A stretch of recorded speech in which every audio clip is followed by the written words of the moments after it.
I want to thank you for joining me again in this study of the book of Isaiah. I ask if you'll be turning to chapter 21 as we continue looking at our study of the book of Isaiah, looking in this context of chapters 13 through 23 of the oracles against these countries. And now we're at the point of looking at Babylon. We've looked at Egypt recently. We've looked at Ethiopia recently. We're moving to Babylon now. After we look at Babylon, we'll start looking at Edom and what's addressed there. Remember that this is a message for Judah as much as it is for these other nations. Judah was very guilty of establishing these alliances with these other countries. And one of the purposes that we see of this material is that Judah should learn that the alliances are going to fail because all of these countries are going to go down. We've seen these world powers, these countries that were so strong at some point or another, are now going to fall as God executes his judgment against them. Indeed, they're going to fall largely by military might. For example, Assyria went down by Babylon. We're going to see that Medo-Persia is going to take Babylon down about the year 539. Babylon started against Assyria about 612. We're looking at historical pegs that we can look at to see how God providentially was using these countries to bring down these other countries who were in rebellion against him and against his will in all of those matters. We did look at a pretty good history here of what happened between Assyria and Babylon. We talked about Shalmaneser V. We talked about Merodach Baladan and seeking to establish independence. We talked about Sargon II, who led a campaign to retake the city. 701 BC, Merodach Baladan made another bid for independence. And then eventually he went down to Sennacherib as he laid siege of Babylon. Esarhaddon, the son of Sennacherib, rebuilt Babylon during his reign, 681 to 669. But then about the 7th century BC, Babylon began to rise in prowess, and Babylon took down Assyria and became the world power. That was a key thought as we look at this. This was a city, Babylon, and all of this was a stable city. Babylon grew in power in the waning years of the 7th century until Nabopolassar defeated the Assyrians and he was made king. In 612 BC, the Babylonians destroyed Nineveh, which was that capital city of Assyria. Nebuchadnezzar, who was the son of Nabopolassar, began to reign about 606 to 605 BC. What's key about that, again, is he led the first of 3 waves of attacks against Judah to carry them into Babylonian captivity. The first was in 606 BC when Daniel, Shadrach, Meshach, and Abednego were carried away. They were made princes, eunuchs. They were used in the kingdom. The book of Daniel describes much of what happened to them. And then about 597 BC, Ezekiel took thousands with him. He was led in on the second wave of captivity. And the book of Ezekiel basically is based there in Babylon by the river Chebar, if you will, where Ezekiel was still prophesying to God's people. And then in 586 BC, the third and final wave, as had been predicted by Jeremiah and others, brought about the end of Judah as a nation. The temple was destroyed, and in essence, God's people were carried away into captivity again. Jeremiah, remember, prophesied that they were going to be in captivity for about 70 years. And then Isaiah, we've already seen in chapter 44, verse 28 and other studies, that we see that prophecy of Cyrus, who was called by name, is going to be the tool that God is going to use. Cyrus is a Medo-Persian king. He took Babylon down in 539 BC. He signed a decree about 536 BC in which he allowed for the return of God's people back into the land. The temple was rebuilt. The law was reinstituted. The city was fortified. You see the works of Zerubbabel, Ezra, and Nehemiah. Sprinkle in Haggai in there to jumpstart the rebuilding process. And so we're looking at a full circle of events here At this point, we see the rise of Babylon, but now we have the demise of Babylon that's being spoken of. And that's what we want to look at here. 23 years after the death of Nebuchadnezzar, Cyrus, king of Persia, captured Babylon without destroying it. And in essence, he brought the Babylonian Empire to an end. What is somewhat ironic about this is that the Medo-Persians had joined the Babylonians in an alliance against Assyria. Now those that were in league with each other, now we find a lesser is going to take the greater. And that's exactly what Daniel prophesied there in Daniel chapter 2. The Medo-Persian Empire was not to be compared in essence with Babylon, but they did bring them down. Now, as we continue our history, when the Old Testament ends, you've got the Medo-Persians in power. Malachi wrote about 425 to 400 BC. At that point, the Medo-Persian Empire was still in its heyday. But Alexander the Great, about 332 BC, conquered the world, Hellenized the world, and then finally gave way to Rome himself. And so there, the vision that we see in Daniel 2, we see Babylon, Medo-Persia, Greece, and Rome. And historically, we see all of these things unfold. So now that we've got that historical sketch made once again, now let's start looking here at chapter 21 in earnest as it relates to this study. Let's go ahead and read this again together, and then we'll look at the individual sections of verses. The burden against the wilderness of the sea. This is Isaiah chapter 21, beginning in verse 1.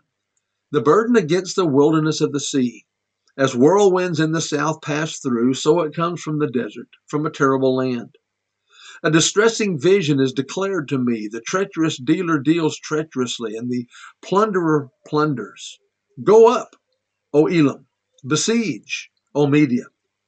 All its sighings I have made to cease.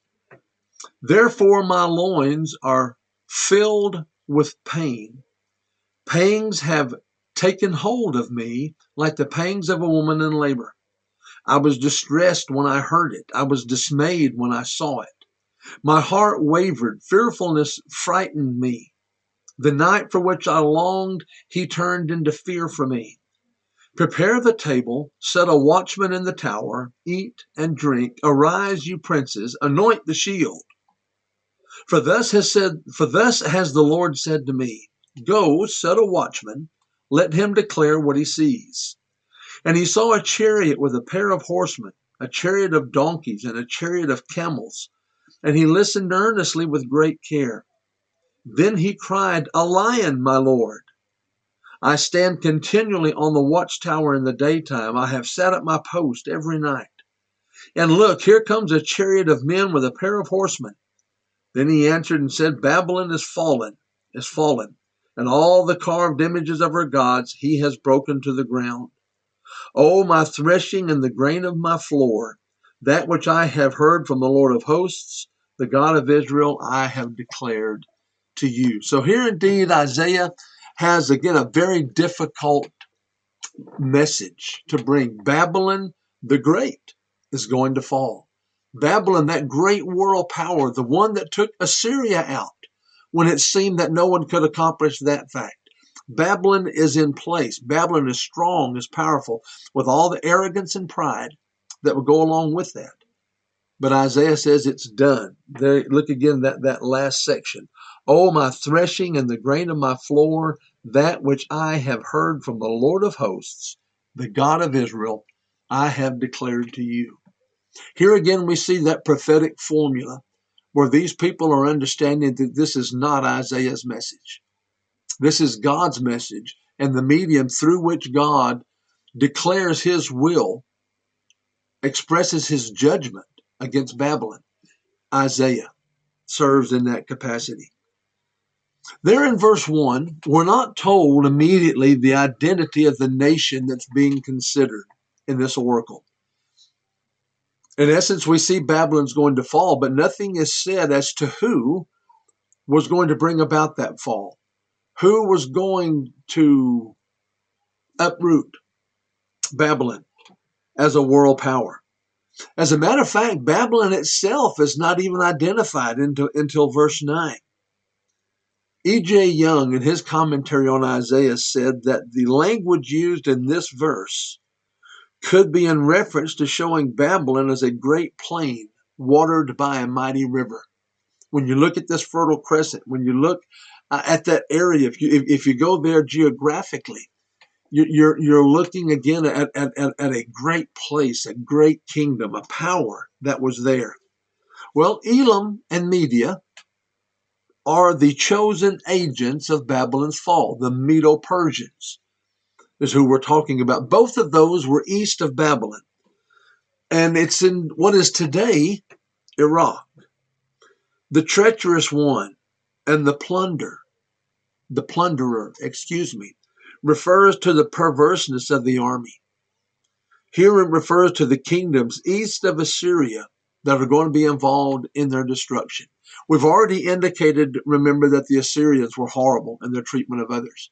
Many of these nations were seen that way.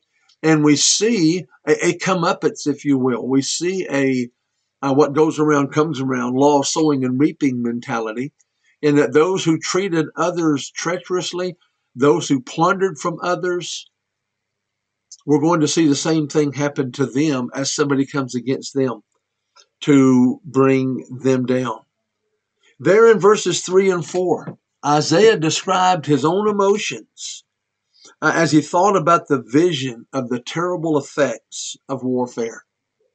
This brings up an interesting side note. We won't spend much time here, but I do think it's worthy of mention here. Remember, Jonah was sent to Nineveh.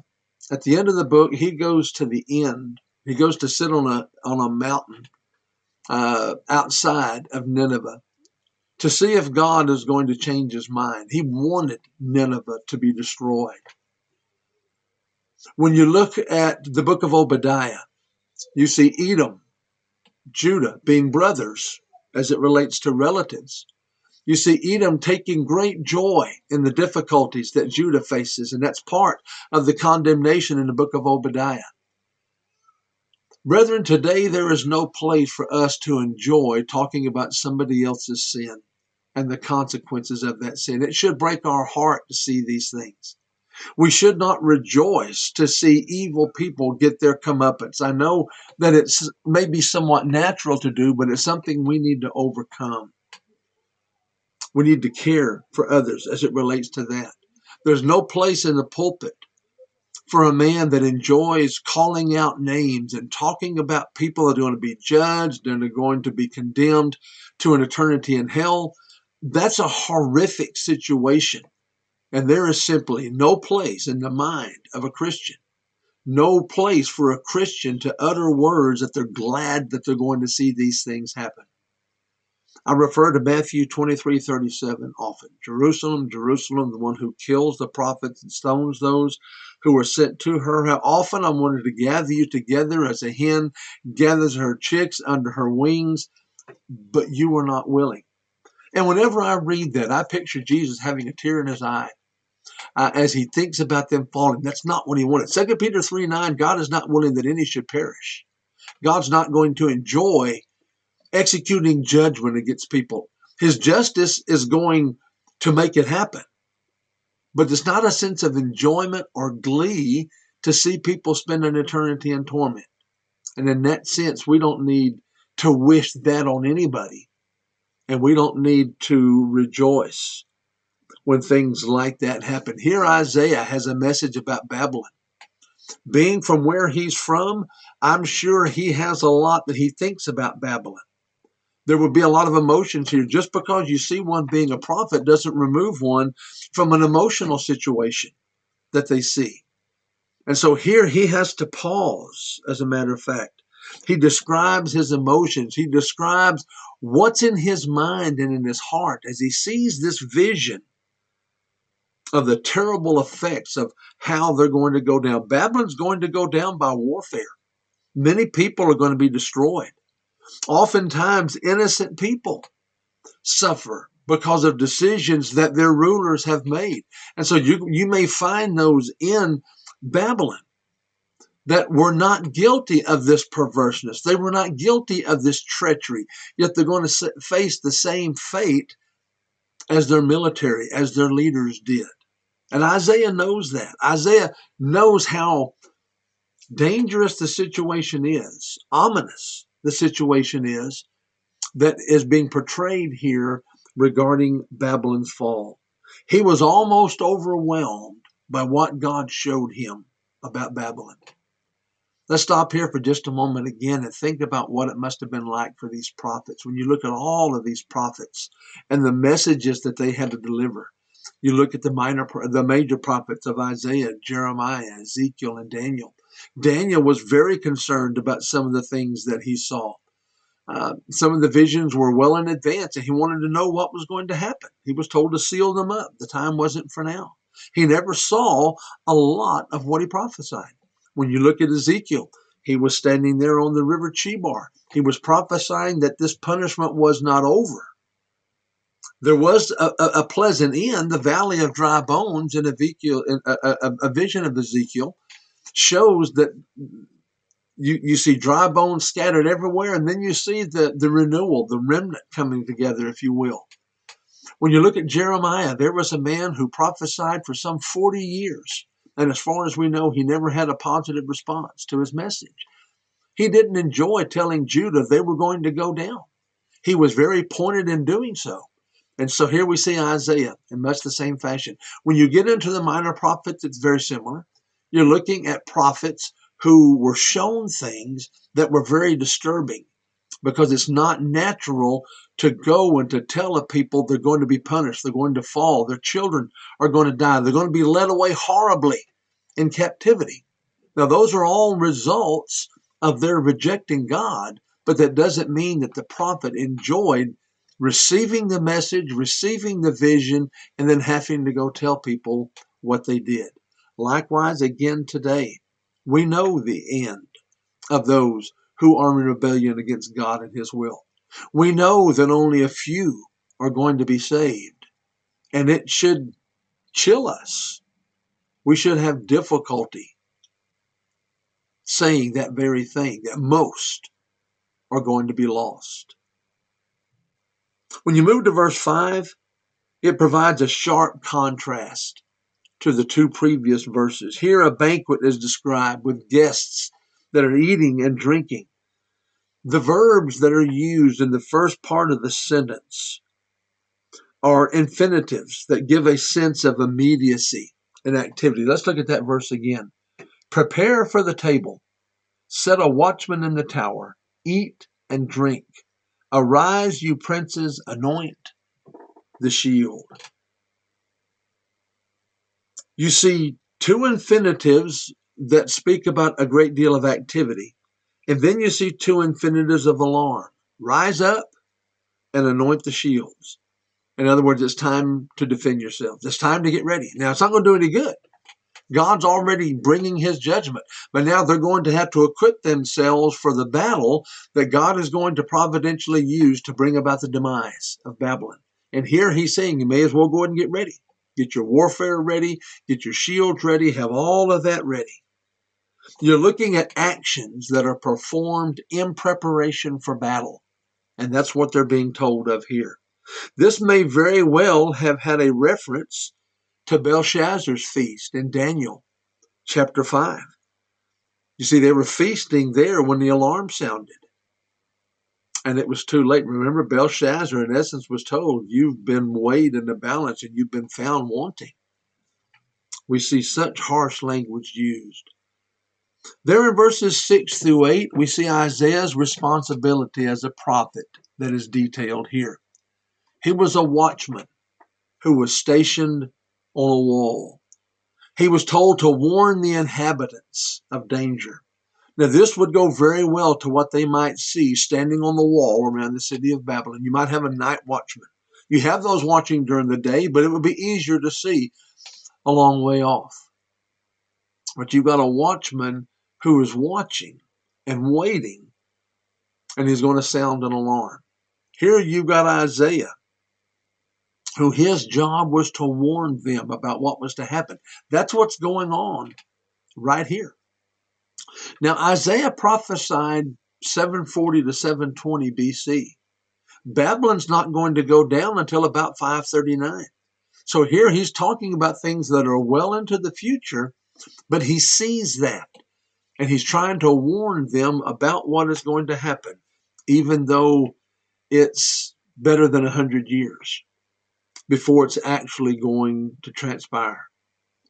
When you look at what brought the demise of so many of these people, in essence, it brought down Assyria. We're going to see that it brings down Babylon. We've already seen that it brought down Israel, and it's likewise going to bring Judah down, beginning in 606, culminating in 586, and it's idolatry.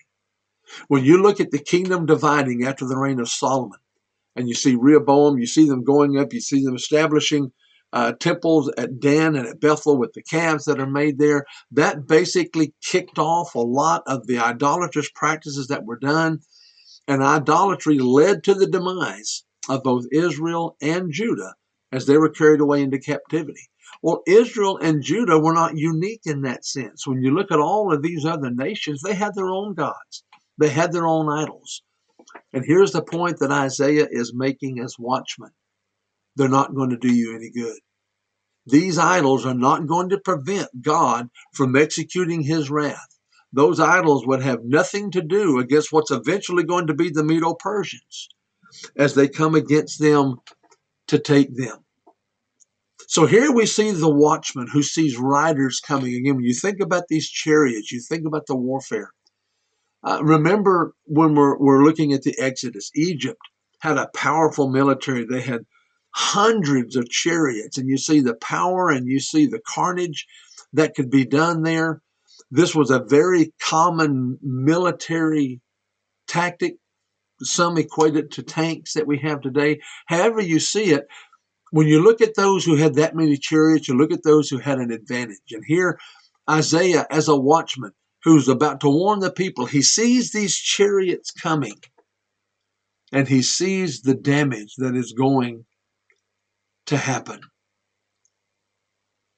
The lesson is learned that only God can save here.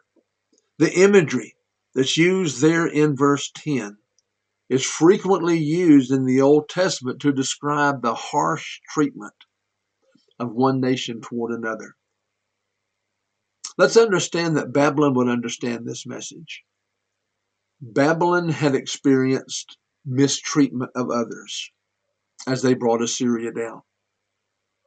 They had laid hold. They had taken captive.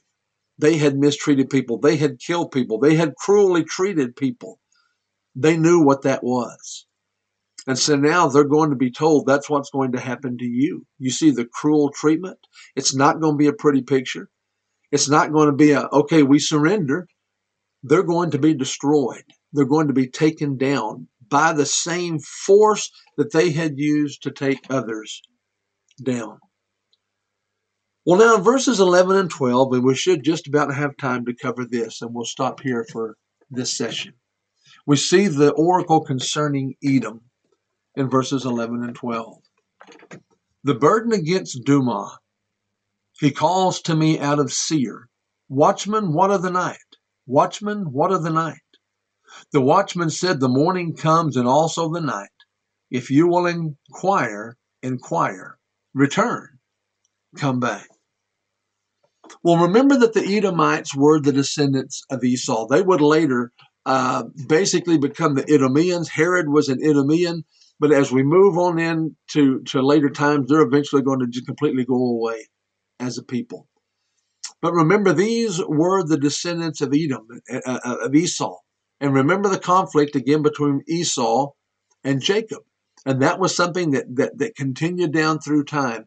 As you look at these descendants, they lived in an area that ranged just southeast of the Dead Sea to the Gulf of Aqaba. Now, the Gulf of Aqaba, if you look at a map, you've got the in essence the Dead Sea, and you've got two, not the Dead Sea.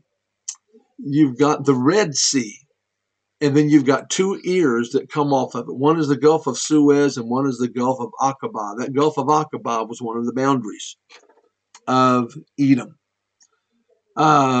Remember that in their history, the Edomites had refused permission for the Israelites to pass through their land on the Exodus, on the way to the promised land. King Saul fought against them in 1 Samuel chapter 14 and verse 47. David subdued them and put garrisons in their cities, forts in their cities. That's 2 Samuel chapter 8 and verse 14. Having established that, you look at verse 11 and we have a question. What of the night? Now, this is a cry of suffering. The picture is drawn here of a night, much like the picture that Micah draws in Micah chapter 3, verse 6. One of the concepts here is at night there's no vision, you can't see. And so when you think about difficulty, when you think about something that brings terror, being afraid of the dark, we made a trip to Longhorn Caverns on one occasion, and you may have been to caverns very similar. Most of them have a room down in the deep, dark recesses of the caverns, in which basically it's a room of total darkness. They get you in there, they turn off the lights, and then no matter how long you stand there, your eyes cannot get accustomed to that dark. And at a certain point, the longer you're in there, the more you can feel the darkness pressing on you until it's time to turn the lights on and you're ready to have that relieved. Well, that's the image, that's the emotion that's being drawn here about of the night. It's terror, it's horror, just as people are afraid in the dark. Well, there in verse 12, the answer to the previous verse is that morning and night are sure to come. Come back again may refer to waiting for God's plan to be fulfilled, though it may be some time. Though it may be long, this does not have an end. It's going to be some time before that happens to Edom. We're going to stop right there. We've still got about 3 minutes, but there's a lengthier section that I don't really want to get into. We'll start that new next time we come together. In chapter 21, verses 13 through 17, we're going to see the oracle concerning Arabia. Arabia is a peninsula that's located in the southwestern Asia area, and it's surrounded by the Red Sea. By the Mediterranean Sea, the Red Sea, and the Persian Gulf. So we're looking at an area that's again, surrounded by water. You see a peninsula area. We're going to see what's said of them. This is going to be another burden that's coming against them. Another difficult message for Isaiah to bring, and hopefully another great lesson for us to learn more about God and His will.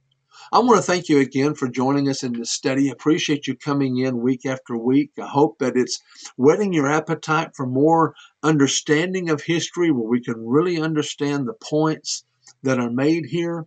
And again, based on Romans 15:4, we see the things that were written aforetime were written for our learning. We see the consequences of sin.